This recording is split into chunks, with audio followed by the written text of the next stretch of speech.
quit. And I started giving numbers. Is it 200,000, which I'd already made? I was like, nope. Is it 500,000? I mean, that's a big number, but is that it? I was like, well, maybe. I don't know. But the answer wasn't in the money, right? The answers was in the system and processes, as Yeah. Dave was talking about. So the point is, again, I started seeking mentors. I was like, man, I just gotta, I don't know, something hit me, and it was like, I just got to get around some like more people that's doing what I'm doing.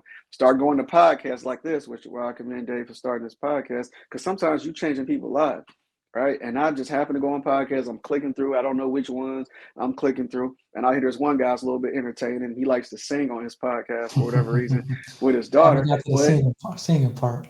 yeah, he on there just singing like, like literally his voice is horrible, right?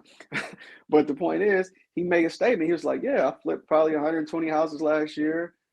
I never seen one of them. I probably work 3-4 hours a week, and I do this podcast, and that was it. All right. He said, if I go to any one of my, he said, matter of fact, I did this once. He said, I picked up someone from the airport. They wanted to go and see. We went to one of the properties, and nobody at the property knew who the hell I was. They looking at us like we crazy, and it's my house, And I was like, so I had two choices. I could be a hater, like, man, that ain't true. You're whatever, man. This Right. is like just you smelling snake oil, it's pipe dreams, whatever, right?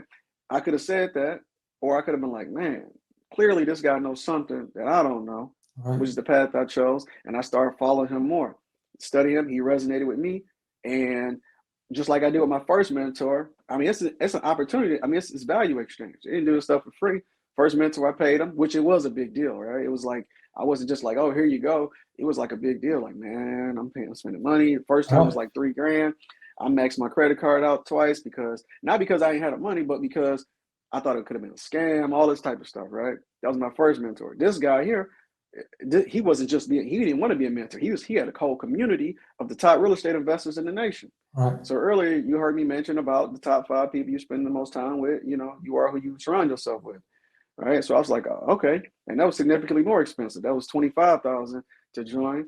And when I did that, I was like, I really got to make it now because shoot, that's a lot of money. I've never spent that much money. Right.